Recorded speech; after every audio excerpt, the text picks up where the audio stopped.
जय जोहार संगवारी हो।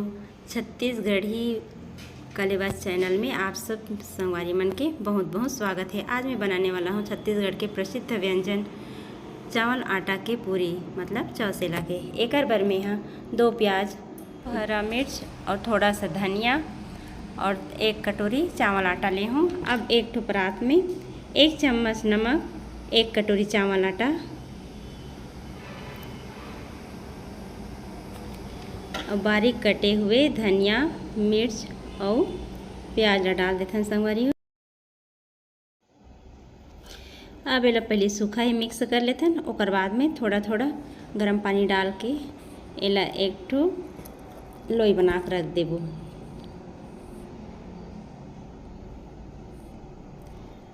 अब ये लोई ला देखथन का कंडीशन में है तेला।